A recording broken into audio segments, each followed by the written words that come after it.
नमस्कार. सन्मान्य व्यासपीठ व गुरुजन वर्ग व माझ्या मित्र-मैत्रिणींनो, सर्वांना माझा नमस्कार. मी सार्थक संदीप घोळवे. अण्णाभाऊ साठे यांच्या जयंतीनिमित्त सर्वांना खूप खूप शुभेच्छा. अण्णाभाऊ साठे यांचा जन्म 1 ऑगस्ट 1920 रोजी सांगली जिल्ह्यातील वाटे गाव इथे झाला. त्यांचे पूर्ण नाव तुकाराम भाऊराव साठे असे होते. त्यांच्या वडिलांचे नाव भाऊराव असे होते.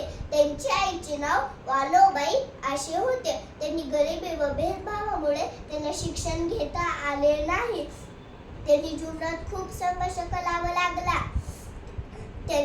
त्यांनी न शिकताही साहित्य क्षेत्रात जाऊन रचना कामगिरी केली. लोक त्यांना लोकशाहीर म्हणू लागले. अशात जाऊन छत्रपती शिवाजी महाराजचा पोवाडा गाणारे पहिले भारतीय होते. त्यांनी कथा, कादंबऱ्या, पोवाडा, लावणी यांची निर्मिती केली. अशा या फकीरा कादंबरीला राज्य सरकारकडून पुरस्कार मिळाला. शब्दांची खाण महाराष्ट्राची शान, शब्दांची खाण महाराष्ट्राची शान. बहुजनांचा साहित्याचा मान, बहुजनांचा साहित्याचा मान. अण्णाभाऊची लेखणी जगात देखणी, अण्णाभाऊची लेखणी जगात देखणी. एवढे बोलून मी माझे भाषण संपवतो. धन्यवाद.